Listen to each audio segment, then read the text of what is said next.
Welcome to How Not to DM. I'm your host, Derek. Thanks for joining me on my quest to interview the very best Dungeon Masters on this plane of existence.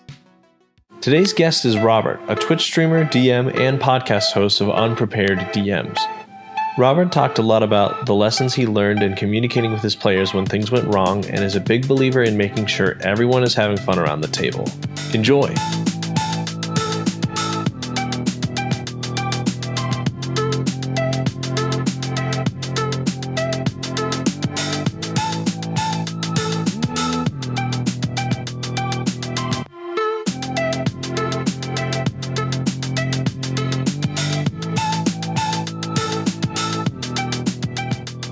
So my name is Robert, and I've started out in D&D and Pathfinder. A friend of mine went to another friend of ours' house and invited me along. And when I got there, they were playing D&D, and one of their players wasn't able to make it that night, so they let me make a fast character. I believe it was a half-elf wizard, and I remember I actually died that first session, but it was a lot of fun to sit around and do this whole role play thing. So that's how I got into D&D, was by luck, essentially, by going with my friend and that one person not showing up. Nice. It's funny that you died in your first session and you still came back for more. Yeah, I died. I died in my first session because a giant ant ate my character. Was it an onkeg or something like that? I believe it was. It was. Yeah. It was. I know it mentally scarred me. Nice. You've since evolved and kind of done a little bit of DMing yourself. So tell us about your DM experience. How long you've been doing it, that kind of thing. So I've been DMing for about 2 to 3 years now. Now I've made my whole new world homebrew. The campaign's called The Rise of Lazarus. It's a 2-part campaign. That has been going on for the past, I want to say, the last 4 to 5 months. Uh-huh. The experience has been great. I play with a really good group of guys who just take everything serious, role play wise. So I couldn't ask for a better group.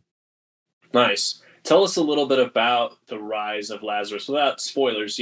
What's it about? What's kind of your world like? So Lazarus is one of the first vampires in my campaign.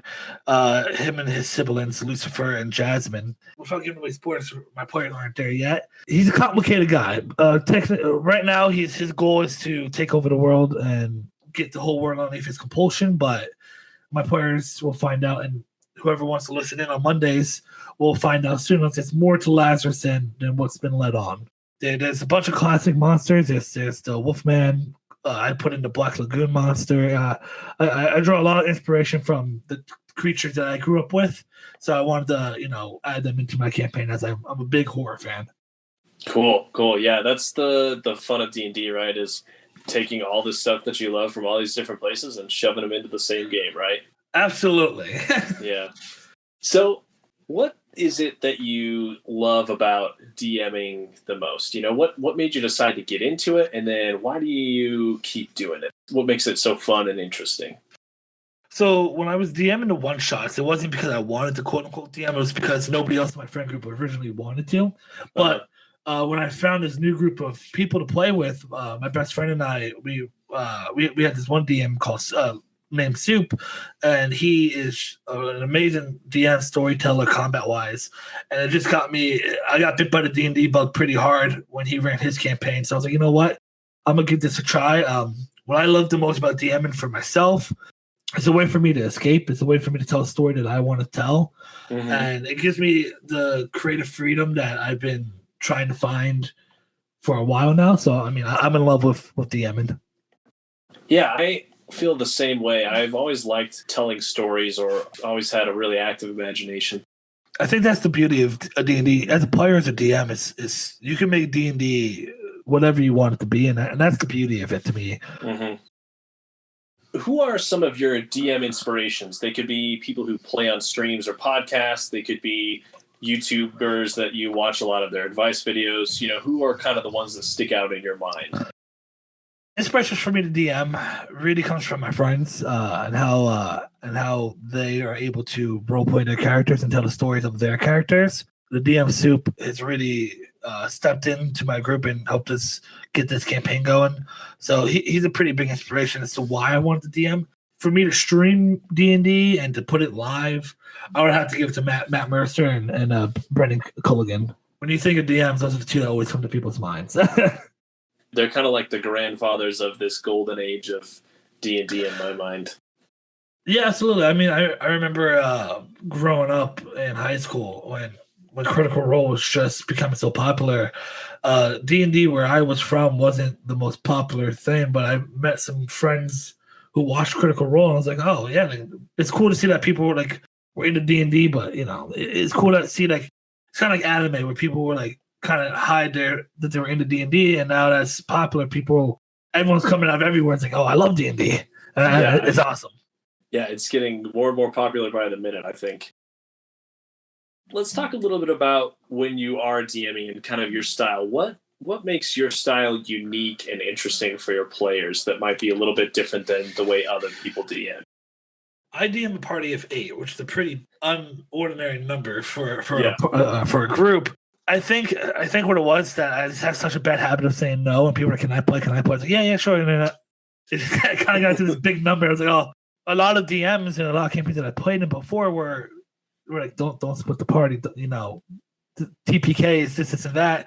Yeah. And with a big group to help me manage it, I was encouraging them to split the party a little bit and go 4-4, which was awesome to me. And then I run combat a little differently. I'm a big movie guy and a big horror guy, so I like to see like some flashy stuff. So like, if it makes sense and the NPC's low enough in health, I'll like to do like a cool little like cinematic move where it's like, for instance, I had a guy pull an NPC close to him, and another guy was able to react to it fast enough, and they did this cool little combo move. So I'm not against breaking some of the combat rules to make it a little bit more special than there's a 12 hit, there's a 14 hit. I like to make combat a little bit more interesting than that. I like that. You kind of focus on the cinematic style to wrap things up, the finish it moment. Exactly. Yeah, I feel like, at the end of it, I've been a part of some campaigns where it's like when combat was over and they delivered the finishing hit, it was like, all right, well, you slash your sword into him and he just dies. I was like, oh, okay. So it's like I feel like if you get to kill and blow on the enemy, you should get some of the recognition for it. Yeah, that does make it seem a little anticlimactic when it happens like that. Exactly. Yeah. And especially when you're streaming a game, right, you kind of need to focus on the cinematic elements because people who are watching and listening, like, that's what makes it interesting for them too. Absolutely. Completely agreed. From, before I started streaming D&D, I've been a streamer before that, and right, you got to put on a show for the viewers. So it's like, if I'm just doing the most boring thing and going from, okay, this combat ends and the combat ends, and that's not the most fun. What is your favorite monster that you have put in your games so far that maybe had cool abilities or was really fun to role play or it was really challenging for your players? My favorite encounter with a monster to think back of would probably be, funny enough, he was inspired by a Disney villain that I really liked growing up, the Arcane. And one of my players plays a sorcerer fighter, and it was kind of like his arc, and he was introduced in the very first session and kind of like used this magical gaze to knock him unconscious, and he was messing with them for the first like 5 sessions, and then when the player finally came face to face with this creature that he's been fighting, it was pretty cool because everyone was into it. The creature has unique abilities. He was able to when his soldiers died, he was able to bring them back to life. So I was able to really focus soldiers on the other players and the main guy on the guy he's been focusing on for the last 5 sessions. So it was really cool for me to kind of make it special for the player, and to me, that's the one that sticks out the most to this day. What about like a non-combat encounter with an NPC or like a puzzle or something like that? What's something that's been really fun that happened on one of your games? We infiltrated a base in my campaign, and I got this really cool idea of when they entered in a room, the door behind them disappeared and the wall started closing in.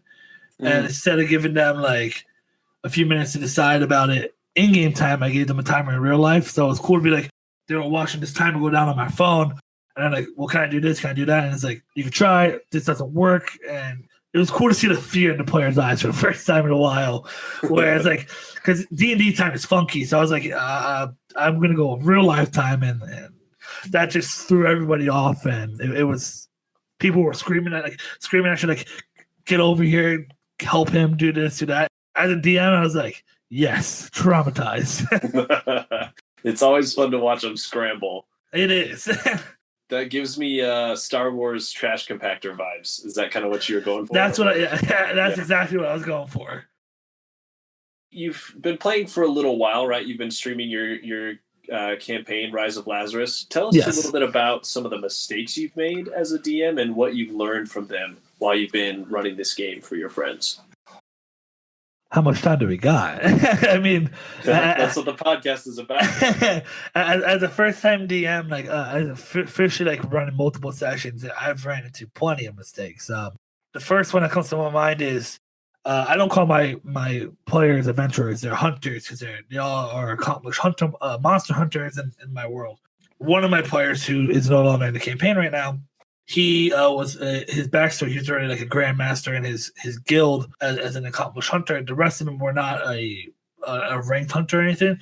So I thought it'd be cool to dedicate. They got to this new city, the capital city called Britannia. They participated in something called the Hunter Games, and I split the party up to 2 teams with 2 captains. First team went to go fight a basilisk. The other one went to go fight a manicore. They killed those ones relatively easy. Cool. And then the grand mage of that city teleported into a pyramid to fight the mummy. I had this cool little thing with mummies where if you use spells, you had to make it. I believe it was a con save, if I'm not mistaken. And if you failed, the spell would fizzle away and you would take damage. So fast forward about that, we get to the actual boss fight of the dungeon. And as a DM, I was focused on so many different things. I completely forgot to tell my players that effect of the spells fizzling away was only for non-combat. So all combat, they were making con saves, and I was like wasting their spell slots because I made a mistake of not telling them and not fixing it either. So a lot of I have like 3 to 4 spellcasters. Half the party was like, "What do I do?" And it's like, So I think it's important when you make those mistakes as a DM to get the feedback from the players. And I got a lot of feedback from that, and it also didn't help that while they're wasting their spell slots, another player, the same guy who's no longer with us, started an in-game fight and it almost got another party member killed. So it was a combination of in-game fighting plus me messing up as a DM, and I was like, it was just a really sour experience for everybody. But what I did was I took a week off and revisited how I do combat as a DM with 8 players, and ever since then I fixed up the combat so stuff like that just doesn't happen again. What adjustments did you make? Originally, what I was doing with monsters and bosses was I would just give them health increases and AC increases and a little bit more damage, and kind of ignore what they're kind of already immune to and what they're resistant to. So I kind of just went to traditional route of like, okay, if they're immune to bludgeoning and piercing, I'll use that instead of boosting the AC by 60, 50 health. It gives the players a little bit more of a headache because some of them have bludgeoning and piercing weapons. I made it more balanced where I don't have to mess over my players and I don't have to go above and beyond about buffing and stuff, a bunch of different abilities and stuff like that. That makes sense. I know it's a classic thing, right? Other than like watching a video of someone do it or, listening to someone tell a story about how this happened and how you can avoid it, it's kind of hard lesson to learn other than doing it yourself a few times. As a DM, it's a newer DM. I think it's important, like I said, to get that, have that communication between your players and yourself. And it's like, at the end of the day, the DM's job isn't to kill the players, it's to tell a story. Correct. So I've been part of, you hear a lot of jokes about players being murder hobos, but I've had a DM who was a murder hobo and he got bored of his own campaign and would just kill off the players. It's like, there's no fun to that. So no fun to that at all. So I try to, I message all my players a week before the session and right after the session, like, how do you like the direction we're going in? And I established that communication pretty early on. That's honestly really helpful, I think. I love texting my players and asking them how things went and getting their feedback, kind of like you were saying. On the other point you mentioned, though, the murder hobo DM, I would suggest that if anyone feels that way as a DM, maybe it's time to just like take a step back and take a break and ask someone else to take over for a little bit. Or, maybe it's time to start a different game if you're disinterested and your players are too. So, yeah, there's definitely better ways to solve that. 110%. We were running a campaign. The thing is when we first started playing D&D, and a lot of my friends and I we were younger than that old DM of ours, and we knew nobody else who D&D'd or DM'd, and so we were very, very stupid about it. We would get killed off, and then when we got killed, we would run back to our house, type up a whole new character, and be like, "I'm ready to go again," just to get. This went on for about like a year or two, and I was like, I made so many characters. It was crazy. What are some things that you would go back and tell yourself before you started DMing, when you're getting ready to run the game for the first time? I would tell myself that the DM guide is more of a layout or more of a guide versus what you need to do. Yeah. I tried to go by the book for almost everything. When I first started that, it was a lot more stressful than what it needed to be as a newer DM. So just kind of, if it makes sense in your world and it makes sense that it won't break the game too much, I would say just allow it. There's a lot of things that I didn't allow in the beginning. I was like, oh, the book says you can't do this. The book says you can't do that. There's stuff that I do use the book for to kind of balance everything. But at the end of the day, if it's something that makes sense and it's something that's not too much of a problem, just allow it. I think that's really good advice. Because it would be very easy to be overwhelmed by looking at the Dungeon Master's Guide and being like, I got to read all of this to know how to do it, Yeah, which is not true. Yeah, yeah. It's not like Law and Order where this is how you have to play Dungeons and Dragons. It's more of a reference, in my opinion. These are their stories. Exactly. Nice. When you mentioned you're kind of a procrastinator a little bit, but what is kind of your pre-game checklist? What stuff do you have to have ready to run the game, and then what stuff do you have in front of you when you're running the game? And it could be both in person and when you're getting ready to stream something. After the end of every session, I open up a notepad and I write down kind of what the story of that session. Mm-hmm. Whether the players follow that notepad's directions is completely up to the players. Yeah. But I kind of go over where they'll be, who they'll talk to, the missions that'll be offered. One mission will always be a main quest for the story, and the other two will be side quests. Stuff like that.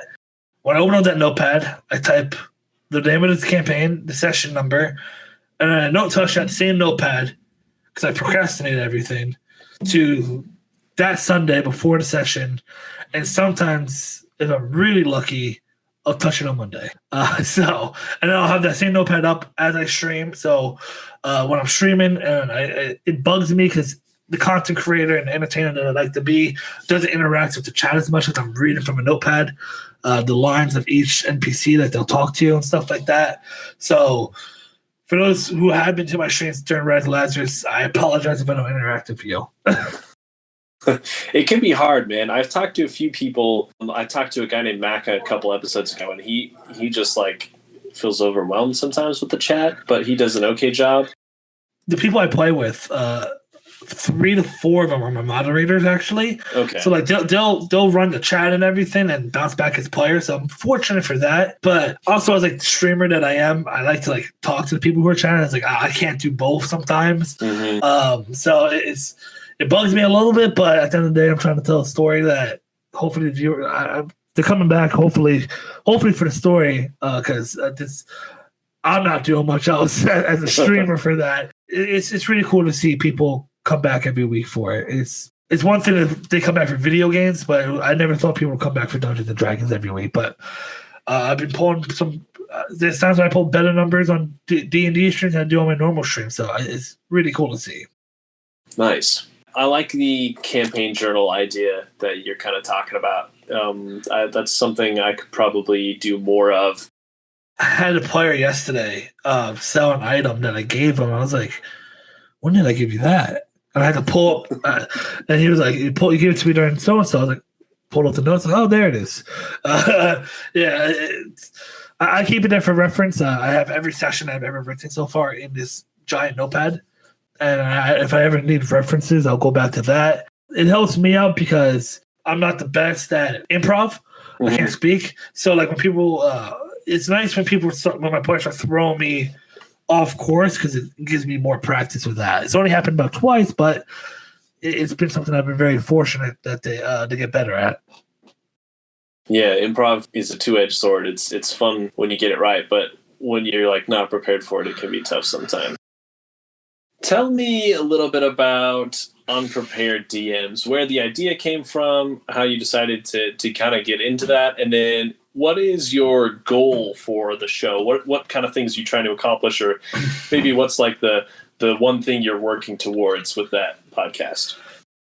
So Unprepared DMs, my friend and I, my best friend Richie, he was down in Florida where I live, and we were just, he came to my house. We actually had a D&D session for Rise of Lazarus, and it was kind of like he was watching me prepare, and I had this really bad habit of procrastinating outside of D&D as well. Yeah. And it's kind of like, so that's where the name came from, Unprepared DMs. He just watched me just win a session out of nothing on that Monday. And the show is we find other DMs, or you don't necessarily have to be a DM to be on the show, and we just talk about D&D. We pick your brain about your characters, your campaigns, and we just ask about a bunch of different questions about D&D together. The end goal is, just as the name says, we're unprepared. So wherever the show takes us, the show takes us. I had this bad habit if I set goals for myself pretty high. So our biggest goal is to Matt Mercer on the podcast, and that's something we're going to be working towards. But at the end of the day, we just want to build a community where we'll see you guys in the streams, and we'll all have good laughs and share memes about the sessions they're in, and that's the end of it. That's the end goal for anything that I do. Is I want to build a community that we can all get behind. Matt Mercer's like the holy grail of podcast guests, I would say. He's so good at DMing, and it's like, I just want to pick your brain. Right? A half an hour wouldn't be enough, huh? You'd want to sit and talk with him forever. Anything else about Unprepared DMs? So Unprepared DMs was, and still is this a podcast about two friends just talking about D&D with other people. And it's really cool that this is the first month that we're actually booked up for the entire month of May. Mm-hmm. And it's just something that like we reflect on. Is like, well, we started this about around the same time, I believe, as you, maybe a little bit after. And it's like, it's cool to, have a whole month booked. So it's something that we're going to be striving towards. That is cool, man. Congrats. So you've been DMing for a little bit now with Rise of Lazarus. You've been playing D&D for a few years with your friends. So what are your parting words of wisdom and encouragement to new DMs, and then also DMs that have been playing for a while? So I take the same approach to everything about D&D. Is that you're DM or player, you're here to have fun. You're here to sit down at the table with your friends or virtual, however you guys want to do it, and just have fun for it. At the end of the day, you're going to make some countless memories. Establish that communication with your players to see what's working for them, see what's working for you, and to continue going forward. I just want everyone who plays D&D to have fun, and it's not something that should be taken serious to the extent of where like if the campaign falls short, where it should end a friendship. I feel like friendship always comes first, but I love that advice. What projects are you working on now? We've talked a little bit about Unprepared DMs. We've talked about the games you stream, but yeah, tell us all about those now and when they can find them, or what times you're streaming, and then also all your socials and that good stuff. I stream on twitch.tv/alphanova95. I stream pretty much Monday through Sunday at like 9:30 p.m. Eastern Standard Time. Depends on that's when I like to go live. Sometimes work and the kids kind of dictate that a little bit. Yeah. But normally I'm live around 9:30 p.m. I stream games like Dead by Daylight, Dungeons and Dragons. I started playing Sea of Thieves a little bit more, and a newer game called Hood Outlaws and Legends. You can follow me on Twitter at DM Unprepared or Alphanova95 for my personal account. You can find our podcast Unprepared DMs on anchor.fm/unprepareddms. I'll be sure to add those links in the episode description for you. Well, thanks a lot for coming, Robert. It's been a blast.